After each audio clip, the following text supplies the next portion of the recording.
Welcome to this episode of My VA Disability Claims. Today, we're going to show you how to file a claim for anxiety related to military sexual trauma using the Before You File Guidebook.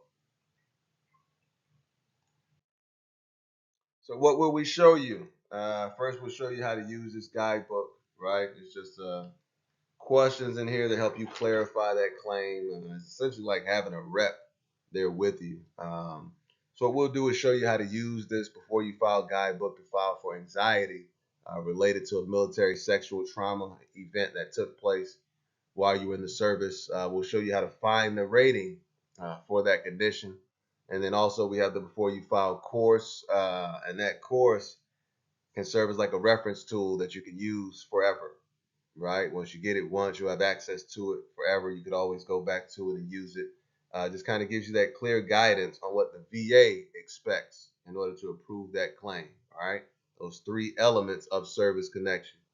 The course also gives you pre and post assessments to make sure you're understanding the information, make sure you're capturing that information. And it gives you access to a couple free tools as well that, once again, you can access each and every time you file a claim with the VA. All right, so we're continuing to try to provide those tools that are useful and that can serve as, assistance to you every time you step into this thing. Once again, today we're going to talk about anxiety from military sexual trauma. So let's get right into it. Okay, so here we are at the Before You File VA Disability Claim Guidebook. All right, and that's available on the website in that helpful veteran section. This just gives you an overview of what the guidebook helps you do. Let's get right into that first condition. Once again, we're going to be filing for anxiety, insomnia, and depression related to military sexual trauma that took place while we're in the service. All right, so what is the condition that you're filing for? So we'll put anxiety, insomnia, and depression. Were you diagnosed with this condition in service, or is it the result of an event that took place in service? It is the result of military sexual trauma that took place while in the service. All right, so that's question one. Once again, filing for that anxiety, for that insomnia, and for that depression as a result of military sexual trauma that took place while in the service. All right, that's question one.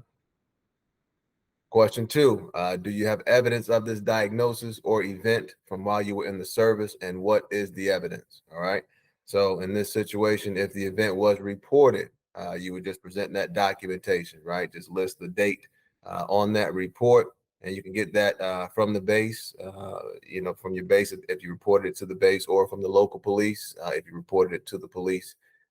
And in the case that there is no evidence, what you can do would be get testimonies from people who served, right? And your personnel files as well could also show what are called behavior markers. If there was like a drop in your productivity, you started getting in more trouble, things of that nature, then those would be considered behavior markers, right? I've personally seen multiple examples where there was no reported evidence, like they didn't make a report when the incident happened, but the behavior markers and the statements allow them to still be able to get that approval. All right, so let's say in this situation, there is no reported incident. No reported incident. I have two statements from fellow service members, right, who served with you during that time. I also have my personnel file showing a drop in behavior following June 18th. 2017, right? June 18th, 2017 is the day the incident took place. So what we're saying is, in this situation, let's say you were squared away prior to this, not getting in any trouble, doing well. And then after this traumatic event took place, now your productivity dropped, you're showing up late, insubordination, getting into more conflicts, right? Things of that nature. So those would be behavior markers, right? Showing that even though you didn't report it, it is likely that something traumatic happened that kind of sparked a change in your behavior. All right. So that's question number 2. We'll go to question number 3 next. Do you have medical records showing a diagnosis of this condition since you separated from the service? All right. So in this situation, I would say yes. We went to the doctor for the anxiety, the insomnia, and the depression, and got diagnosed in April of 2020. So yes, got a diagnosis for anxiety, insomnia, and depression in April 2020, right? Separated in August 2019. Okay, do you have medical records showing a diagnosis of this condition since you separated from service? Yes. Got a diagnosis for anxiety, insomnia, and depression in April of 2020. Separated in August of 2019. All right. That's question number 3. Let's go to question 4. What is the date on the medical record showing your first diagnosis for this condition since you separated from service? All right. So that was April 8th, 2020 is the date of first diagnosis since separation. What is the most recent medical record showing your diagnosis for this condition since you separated from the service? Okay, most recent time I went to the doctor, most recent visit to the doctor was November 2023. Was November of 2023. All right, so April of 2020, April 8th, 2020 is the date of the first diagnosis since separation. I guess that's spelled incorrectly. Since separation, the most recent visit to the doctor was November of 2023.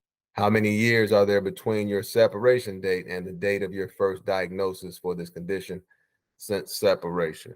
So first diagnosis was April of 2020, separated in August of 2019. So that will be less than a year. Less than 1 year from separation date to date of first diagnosis. All right, so that's less than 1 year. So we'll go to question 6. Have you looked at the rating schedule for this condition? So we'll look at that now. We'll go ahead and put yes. After looking at the rating schedule and at your medical records, which rating does your evidence support? And the reason we put and your medical records is because that's what matters, right? So what we're trying to really stress is that when you're going to your counselor or your doctor, make sure you let them know everything that's going on. All right. You want to try to be honest with them about all the things, and it can be difficult to talk about, but we do encourage you to kind of let them know everything that's going on so it can be documented and it can be considered when they're rating your claim. All right. So now we'll take a look at the rating schedule. Okay. So here we are at the rating schedule for mental disorders. All right. And once again, we're filing for that anxiety, insomnia, and depression due to a military sexual trauma event that took place while in the service. So what you want to do, once again, is just kind of look through and see if any of this kind of matches up with what you're experiencing, right? Some of the things you're dealing with.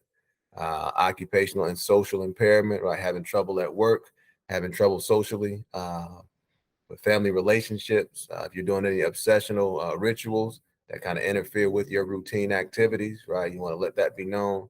If there's any speech issues, any memory issues, spatial disorientation, neglect of personal appearance and hygiene. Once again, if these things are going on, it definitely could be difficult to talk about. But we always will stress that you do share these things with your counselor or your therapist because this is what the VA will consider when they're rating your claim.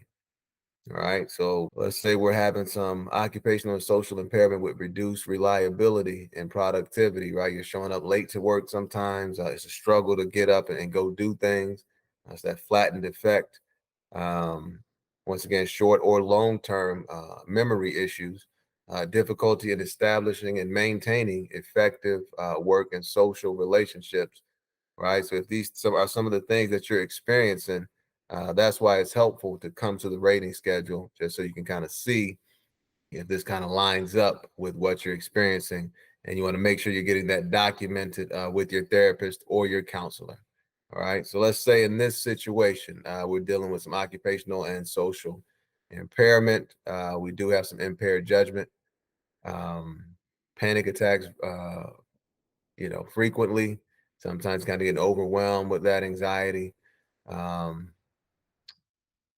and let's say a little bit of a short-term memory memory loss, short-term memory issues in terms of retention.